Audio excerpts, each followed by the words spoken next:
ಯೆಹೋವನ ಮಂದಿರದಲ್ಲಿಯೂ ನಮ್ಮ ದೇವರ ಆಲಯದ ಅಂಗಳಗಳಲ್ಲಿಯೂ ಸೇವೆ ಮಾಡುವವರೇ ಆತನನ್ನು ಕೀರ್ತಿಸಿರಿ.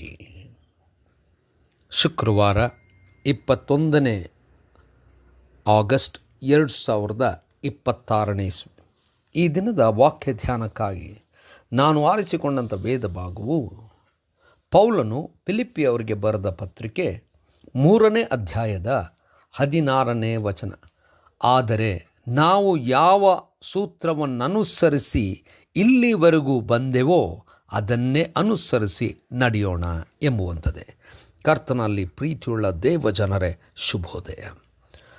ದೇವರು ನಮಗೆ ಕಲಿಸಿಕೊಟ್ಟಂಥ, ತಿಳಿಸಿದಂಥ ವಿಶೇಷವಾದಂಥ ಸುವಾರ್ತೆಯನ್ನು ನಂಬುತ್ತಾ ಹಾಗೆಯೇ ಮುಂದೆ ಸಾಗೋಣ. ದೇವರ ನಾಮಕ್ಕೆ ಸ್ತೋತ್ರವಾಗಲಿ. ಕರ್ತನಲ್ಲಿ ಪ್ರಿಯರೇ, ಈ ವಾಕ್ಯ ಧ್ಯಾನ ಮಾಡೋಣ. ಈ ದಿನದ ವಾಕ್ಯ ಧ್ಯಾನದ ಶೀರ್ಷಿಕೆ ಅದನ್ನೇ ಅನುಸರಿಸಿ ನಡೆಯೋಣ. ಕರ್ತನಲ್ಲಿ ಪ್ರಿಯರೇ, ಪೌಲನು ಸಭೆಗಳನ್ನು ಸ್ಥಾಪಿಸುತ್ತಾ ಹೋದ ನಂತರ ಸಭೆಗಳಲ್ಲಿ ಆದಂಥ ಗೊಂದಲಗಳು, ಅಲ್ಲಿನ ಪರಿಸ್ಥಿತಿ, ನಂಬಿಕೆ ವಿಷಯವಾದಂಥ ಅನೇಕ ಸವಾಲುಗಳನ್ನು ಅವರು ಎದುರಿಸುವಾಗ ಅವರಿಗೋಸ್ಕರವಾಗಿ ಪತ್ರಗಳನ್ನು ಬರೆದನು.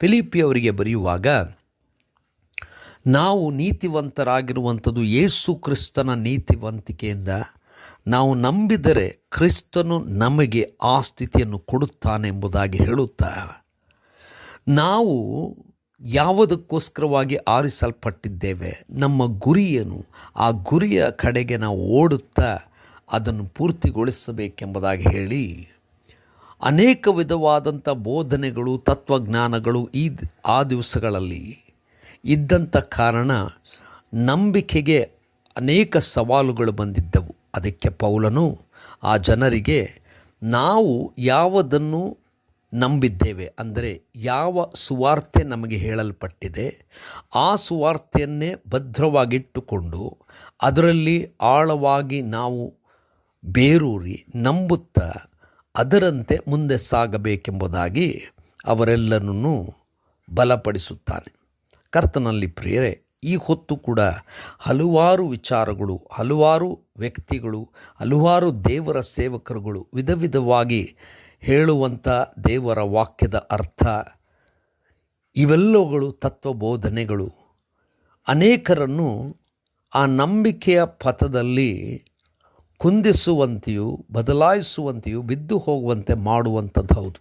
ಅದಕ್ಕೆ ಪೌಲನು ಎಚ್ಚರದಿಂದ ಹೇಳುತ್ತಾನೆ, ಯಾವುದನ್ನು, ಅಂದರೆ ಯಾವ ಸುವಾರ್ತೆಯನ್ನು, ಯೇಸು ಕ್ರಿಸ್ತನ ಜನನ, ಜೀವನ, ಮರಣ, ಪುನರುತ್ಥಾನ ಇವುಗಳನ್ನು ನಾವು ಕೇಳಿದ್ದೆವೋ ಅದನ್ನೇ ನಾವು ನಂಬುತ್ತಾ ಅದರಲ್ಲಿ ದೃಢವಾಗಿದ್ದು ಮುಂದೆ ಸಾಗೋಣ.